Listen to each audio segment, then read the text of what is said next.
بغير حساب. رواية أخرى عن الإمام الصادق عليه السلام يقول: ليلة الفطر الليلة التي يستوفي فيها الأجير أجره.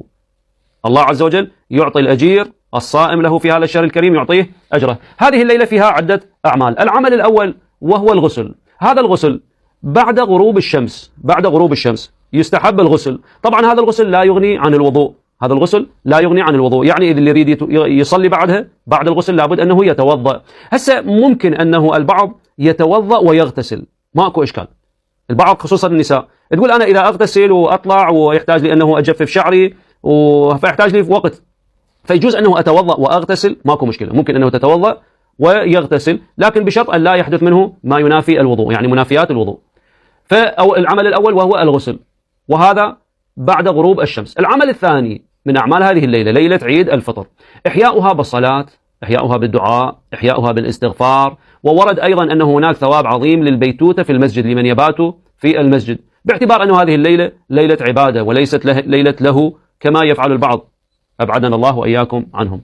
العمل الثالث أن يقول في عقيب صلاة المغرب والعشاء وصلاة العيد، لما يصلي صلاة المغرب من هذه الليلة ليلة عيد الفطر، ولما يصلي صلاة العشاء، يقول بهذا الذكر، هذا التعقيب. الذكر ما هو؟ هذا الذكر المعروف اللي عادة نقوله أيام العيد: الله أكبر الله أكبر لا إله إلا الله والله أكبر الله أكبر ولله الحمد الحمد لله على ما هدانا وله الشكر على ما أولانا. هذا الذكر اللي متعودين نقوله أيام العيد، هذا يستحب أن يقوله عقيب صلاة المغرب وعقيب صلاة العشاء وعقيب صلاة العيد. هذا العمل الثالث. العمل الرابع من أعمال هذه الليلة ليلة عيد الفطر أن يرفع يديه إلى السماء إذا فرغ من فريضة المغرب. لما يخلص صلاة المغرب ويفرغ من عدها ويخلص نافلتها، يرفع يده إلى السماء ويقول هذا الدعاء: يا ذا المن والطول يا ذا الجود يا مصطفي محمد وناصره، صل على محمد وآل محمد، واغفر لي كل ذنب أحصيته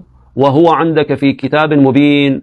يقول هذا القول لما يخلص من عنده، يسجد ويقول في سجوده 100 مرة: أتوب إلى الله، 100 مرة أتوب إلى الله أتوب إلى الله أتوب إلى الله، يكررها 100 مرة في سجوده. فإذا هذا أيضا من المستحبات، لما يخلص من صلاة المغرب ونافلتها يقرأ هذا الدعاء اللي ذكرته لكم.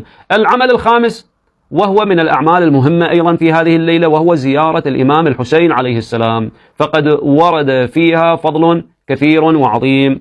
فبسند عن الإمام الصادق عليه السلام قال: من زار قبر الحسين عليه السلام ليلة من 3 ليالي غفر الله له ما تقدم من ذنبه وما تأخر. يا هنذن الليالي: ليلة الفطر وليلة الأضحى وليلة النصف من شعبان. يعني ليلة الفطر اللي هي هذه الليلة اللي يزور الحسين عليه السلام، الإمام الصادق سلام الله عليه يقول: غفر الله له ما تقدم من ذنبه وما تأخر. أيضا في رواية أخرى أيضا عنه صلوات الله عليه يقول: من زار الحسين بن علي عليه السلام في ليلة النصف من شعبان وليلة الفطر اللي هي هذه الليلة وليلة عرفة في سنة واحدة، كتب الله له 1000 حجة مبرورة و1000 عمرة متقبلة، وقضيت له 1000 حاجة من حوائج الدنيا والآخرة.